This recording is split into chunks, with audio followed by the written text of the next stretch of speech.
उनको उनके ऊपर फोकस करिए, क्योंकि वहां पे सारे के सारे टॉपिक्स इन सब्जेक्ट्स के कवर ऑलरेडी हो चुके हैं।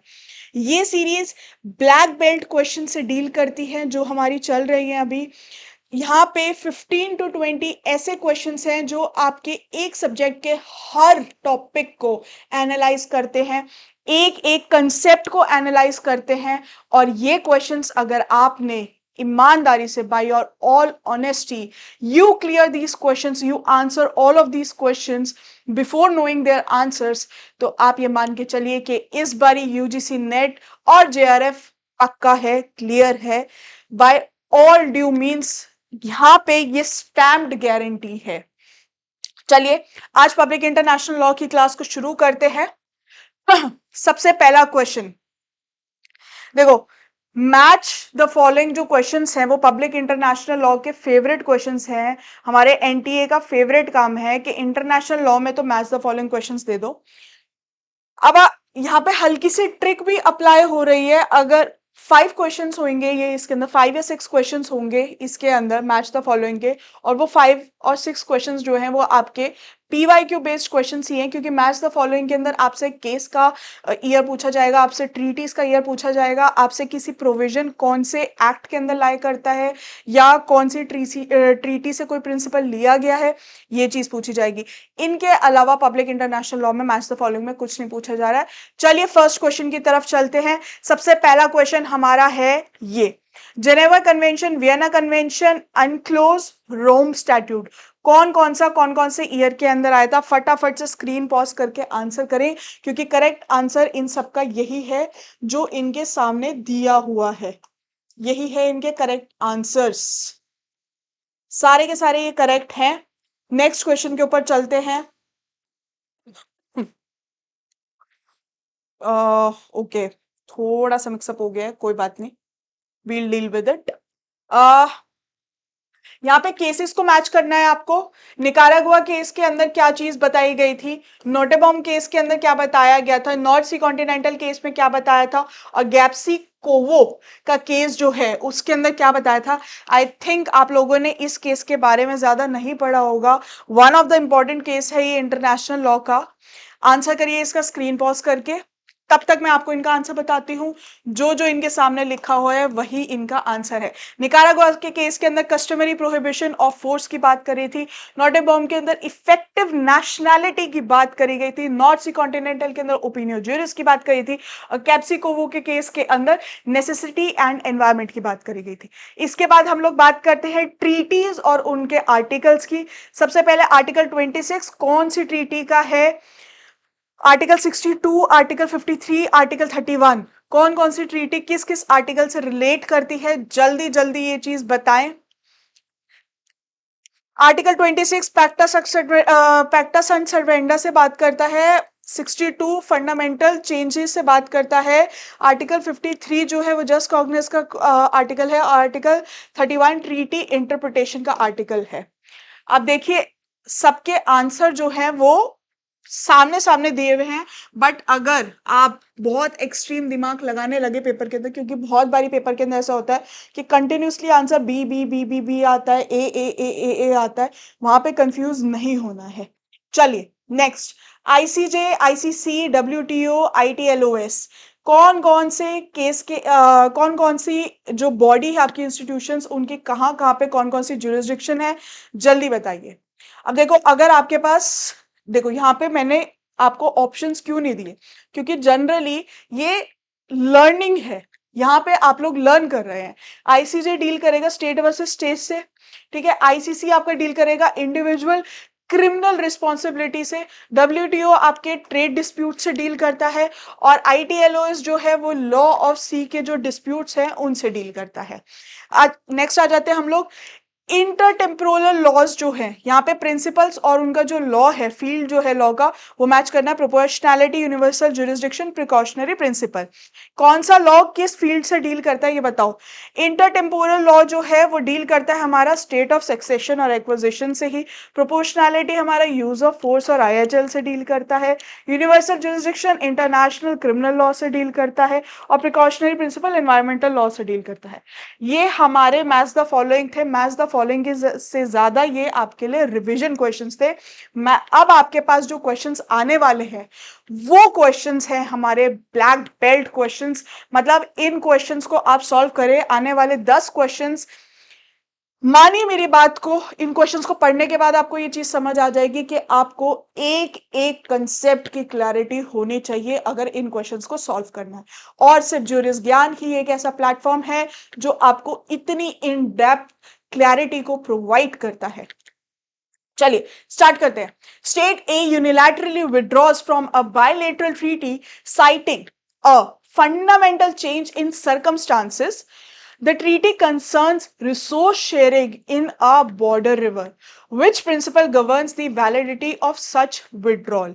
सबसे पहले तो आपको यहां पे क्वेश्चन का मतलब ही समझ आना चाहिए। मैं इस बात की गारंटी दे सकती हूं दैट अगर 100 बच्चे इस वीडियो को आज देख रहे हैं तो उसमें से 70% बच्चों को ये क्वेश्चन ही नहीं समझ आएगा कि क्या पूछा गया है क्वेश्चन के अंदर, हमको बताना क्या है। दोबारा पढ़ो एक बार क्वेश्चन को। State A unilaterally withdraws from a bilateral treaty. दो स्टेट्स के बीच में एक ट्रीटी थी। बायलैटरल ट्रीटी का मतलब आपको पता है, दो स्टेट है, स्टेट ए स्टेट बी। अब यहां पे स्टेट ए ने यूनिलैटरली मतलब अपने आप से बिना सामने वाली स्टेट से डिस्कस करे बिना विड्रॉ कर लिया from a bilateral treaty citing a fundamental change in circumstances. Fundamental change in circumstances से क्या हुआ? इकोनॉमिक कोलैप्स हो गया। अब फंडामेंटल चेंज का मतलब क्या होता है आपको सबसे पहले ये जानने की जरूरत है। जब भी कोई ट्रीटी होती है दो कंट्रीज के बीच में, जनरली वो इस चीज को लेकर होती है कि उनका कोई भी टैक्सेशन लॉ है, इंपोर्ट टैक्स हो गया, एक्सपोर्ट टैक्स हो गई, ये सारी चीजें हैं, ये कम हो रही है, आपस में अरेंजमेंट होती है। तो जब भी दो कंट्रीज के बीच में कोई ट्रीटी होगी तो उसका इंपैक्ट जो है वो काफी बड़ा होगा, नेशन वाइड होगा, क्योंकि दो कंट्रीज की बात हो रही है, सिर्फ दो स्टेट की बात नहीं। अब अगर आप इंडिया का देखें, अगर एक स्टेट दूसरी स्टेट से वाटर इंपोर्ट करवा रही है और वहां से उनके पास से वो वाटर जो है, वो रिवर का जो फ्लो है वो अपनी तरफ करवा रखा है, एक अलग से टनल बना के या एक अलग से सब्सिडरी रिवर के बना के वो वाटर को ले रही है। अब मान लीजिए कि दोनों स्टेट्स के बीच में कॉन्फ्लिक्ट अराइज हो जाता है और जो स्टेट वाटर प्रोवाइड कर रही थी उसने वाटर प्रोवाइड करना अब रोक दिया। तो आप ये देखिए कि जो जिस स्टेट के पास वाटर नहीं आया वहां की पॉपुलेशन, अगर हम ये कह लेते हैं कि 2000 भी है, तो वो 2000 लोग कितना एक्सट्रीमली इम्पैक्ट होएगा। वहां पे पूरा का पूरा ड्रॉट आ जाएगा, जितने भी फील्ड्स हैं वहां पे वो सारे के सारे खत्म हो जाएंगे। मतलब इतनी से सिचुएशन के अंदर, इतने से एरिया के अंदर, एक इंटरनल एरिया के अंदर अगर ये प्रॉब्लम आती है तो इतना बड़ा क्राइसिस आ जाता है। अब आप इसी सिचुएशन को जरा ब्रॉडर वे पे, इंटरनेशनल लेवल पे जाके एक बारी समझिए और ये कंसेप्ट समझने के बाद अब आप क्वेश्चन को पढ़िए। State A unilaterally withdraws from a bilateral treaty citing a fundamental change in circumstances. The treaty concerns resource sharing in border river. देखो जैसे कि मैंने वाटर का एग्जांपल दिया था, यहां पे भी आपको वाटर का ही एग्जांपल दे रखा है। एक रिवर को दोनों के दोनों शेयर कर रहे हैं, एक रिवर है, ठीक है। अब ये ए है, ये बी है, यहाँ पे ऐसे इसका बॉर्डर मान लेते हैं हम लोग। तो ये बॉर्डर के ऊपर इन लोगों ने ट्रीटी कर रखी है कि भाई देखो, इतना आप ले लो पानी और इतना हम ले लेंगे। अब ये वाली जो स्टेट है इसने पूरा का पूरा बंद कर दिया, फ्लो ही बंद कर दिया बी का। एक कंट्री के लिए पानी का फ्लो रुक जाना बहुत ही बड़ा नेशनल क्राइसिस है भैया। बिजली वगैरह, पीना वीना, आपका एग्रीकल्चर, सब चीजें पानी के ही भरोसे हैं और वो रुक गया। तो यहाँ पे कौन सा प्रिंसिपल है जो गवर्न करेगा यहाँ पे? अब आप ये चीज बताइए।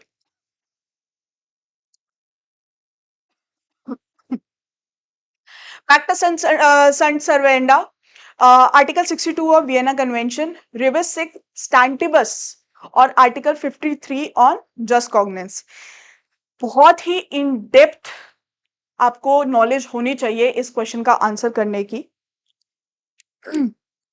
इसका करेक्ट आंसर है आर्टिकल 62 ऑफ वियना कन्वेंशन।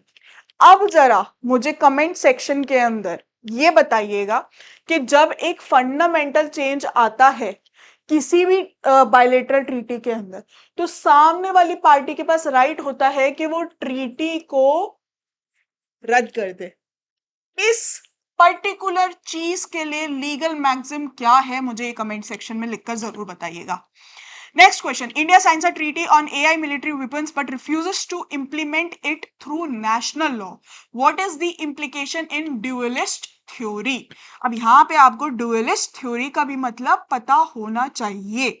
सबसे पहली चीज तो यही हो गई। क्या कह रहा है ये? इंडिया साइन कर रही है एक इंटरनेशनल एक एआई मिलिट्री वेपन की ट्रीटी, लेकिन अपने डोमेस्टिक लॉ के अंदर वो उसको इम्प्लीमेंट करने से मना कर देती है। तो इसका आंसर क्या होएगा? जल्दी जल्दी बताओ। सबसे पहला दे रखा है treaty is automatically binding treaty. Second, treaty has no legal effect until legislation is passed. Third, India must refer the treaty to ICJ. Fourth, India is bound under customary law alone.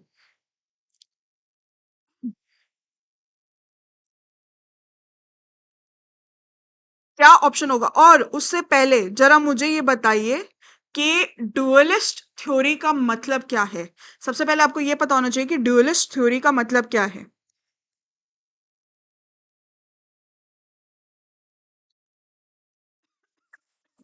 हम्म, देखो, अगर आपको dualist theory का मतलब पता है तो आपको इसका आंसर पता होगा। आंसर इसका करेक्ट है बी। डुअलिस्ट थ्योरी कहती है कि इंटरनेशनल लॉ और डोमेस्टिक लॉ दोनों अपने अपने रास्ते हैं, लेकिन इंटरनेशनल लॉ उस दिन बाइंडिंग हो जाएगा जिस दिन डोमेस्टिक लॉ के अंदर उसको अडेप्ट कर लिया जाएगा। Treaty has no legal effect until the legislation is pass. आपसे ये स्पेसिफिकली पूछा गया कि इंप्लीकेशन इन डुअलिस्ट थ्योरी क्या है। डुअलिस्ट थ्योरी का मतलब, अगर किसी बच्चे ने ये कह दिया कि इंटरनेशनल लॉ और domestic law hand in hand चलते हैं, तो वहां पे वो बी ऑप्शन मार्क करके ही नहीं आएगा। 100% वो कोई ना कोई और ऑप्शन यहाँ पे मार्क करके आएगा। डुअलिस्ट थ्योरी का कंसेप्ट यहाँ पे पता होना बहुत जरूरी है। अब आपको ये समझ आ रहा होगा कि क्वेश्चंस का लेवल कितना हाई है। In depth study of concept है। कंसेप्ट क्लैरिटी मतलब क्वेश्चन हमें 1 सेकंड के अंदर हम लोग सॉल्व कर देंगे, पढ़ते के साथ हमें पता होगा कि ऑप्शन कौन सा है। लेकिन जहां पे कंसेप्ट क्लैरिटी ही नहीं है, पता ही नहीं है कि डुअलिस्ट थ्योरी क्या है, आईसीजे क्या है, क्या कर रहा है, कौन क्या है, आर्टिकल 62 क्या है, हमको कुछ पता ही नहीं है, तो हम यहाँ पे आंसर उसका मार्क कर ही नहीं पाएंगे। चलिए नेक्स्ट क्वेश्चन पढ़ते हैं। During an internal armed conflict, internal armed conflict है, इस चीज का ध्यान रखना, इंटरनेशनल मत पढ़ लेना इसको। The government of state x bombs its own hospital alleging that rebels were hiding inside. Under IHL what applies? अब इंटरनेशनल ह्यूमैनिटेरियन लॉ से क्वेश्चन बोल दिया है। आपको सिचुएशन समझ आ गई होगी कि भाई इंटरनली एक कॉन्फ्लिक्ट अराइज हुआ और वहां पे जो स्टेट गवर्नमेंट थी उन्होंने अपने ही हॉस्पिटल के अंदर बॉम्ब लगा दिया, ये कहकर कि जो हमारे रिबेल्स हैं वो उस हॉस्पिटल के अंदर छुपे हुए थे। ह्यूमैनिटेरियन लॉ यहाँ पे क्या कहता है इस सिचुएशन के बारे में, ये चीज बताइए। बात कर रहे हैं इंटरनेशनल कॉन्फ्लिक्ट की, और हम लोग इसको रिलेट कर रहे हैं इंटरनेशनल ह्यूमैनिटेरियन लॉ से। अब जरा इसका आंसर दीजिए। Absolute immunity for internal sovereignty, B violation of Geneva convention 4, C permissible under military necessity doctrine, D violation of distinction and proportionality. इसका आंसर बताओ।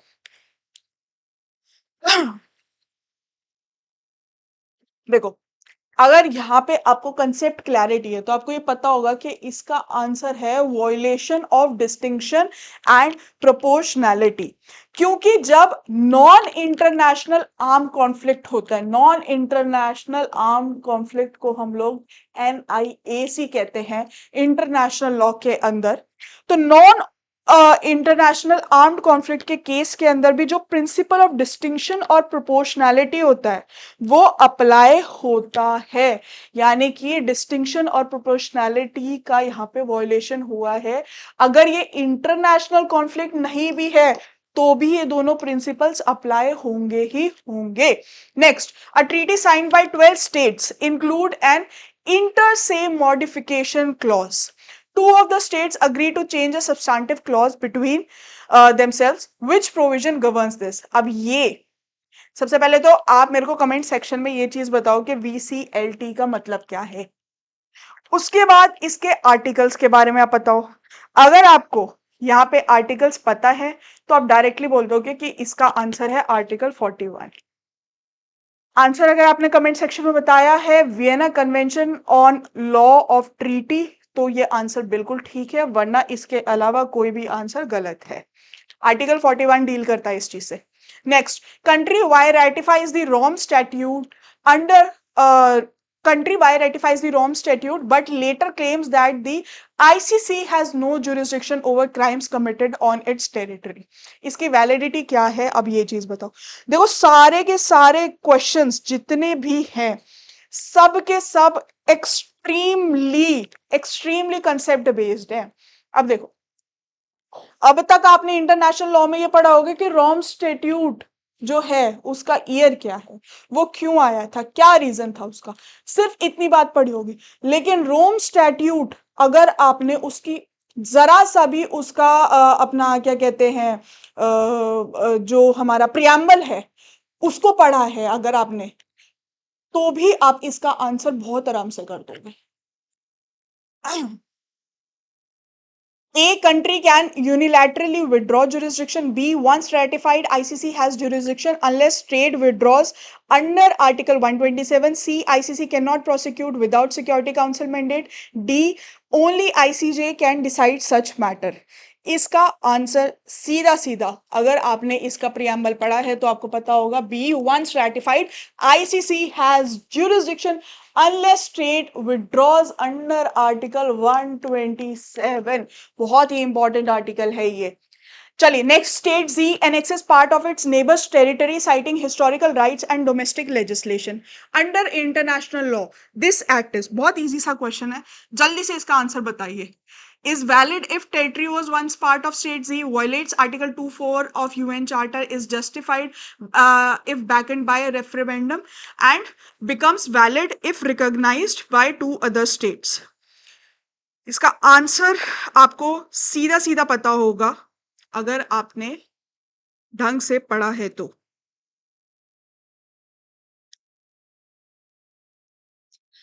अगर आपने इसको ढंग से पढ़ा है यूएन चार्टर को तो इसका आंसर है B, violates article 24 of UN charter, जो कि हमें रोकता है, प्रोहिबिट करता है थ्रेट या फोर्स को यूज करने से against the territorial integrity and political independence of any state. भाई देखो यूएन अगर ढंग से पढ़ा है, अच्छे से पढ़ा है तो ये आंसर कर दोगे। चलो, a rebel group operating from State B launches attack on State A. State A retaliates by bombing areas in State B. Under current international law, this act is, बहुत सिंपल सा क्वेश्चन है, बहुत सीधा सीधा सा क्वेश्चन है, जल्दी से मेरे को बता दो। और अगर इसका करेक्ट आंसर बता दिया तो करेक्ट आंसर के साथ साथ ये भी बताना कि कौन से 2 केसेस के अंदर वो आंसर, वो पर्टिकुलर स्टेटमेंट जस्टिफाई करी गई है। फटाफट कमेंट सेक्शन के अंदर बताना मुझे, फटाफट से, जल्दी से। Option A lawful self defence, क्या ये सेल्फ डिफेंस था? B, unlawful unless state B has effective control over the group. C, always lawful under anticipatory defence.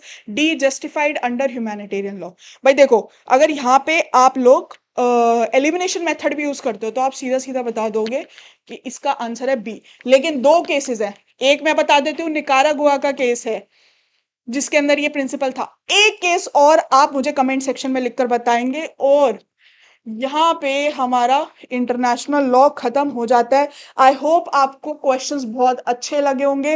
Last minute practice, आपके एक एक कंसेप्ट की प्रैक्टिस, एक एक कंसेप्ट का रिवीजन, ट्रीटी का रिवीजन, सारी चीजें हम लोगों ने यहाँ पे डिस्कस कर लिया है। इंटरनेशनल ट्रीटीज का एप्लीकेशन देखा हमने, इंटरनल आर्म्ड कॉन्फ्लिक्ट्स का डिसीजन देखा हमने, हमारे आर्टिकल्स किस तरीके से इंप्लीमेंट होते हैं वो चीजें देखी हमने, मैच द फॉलोइंग के अंदर हम लोगों ने मेजरली सारी चीजें कवर कर ली। इससे ज्यादा कॉम्पैक्ट तरीके से आपकी इंटरनेशनल लॉ की रिवीजन लास्ट 2 दिनों के अंदर नहीं हो सकती। आई होप आपको ये वीडियो अच्छी लगी होगी। ऑल द वेरी बेस्ट, और पेपर को बहुत अच्छे से ध्यान से सोच समझ के कंसेप्ट को उसको सॉल्व करके आना। अगर आपकी कंसेप्ट क्लैरिटी है तो पेपर बहुत आसान है, मंजिल बहुत पास है। All the very best.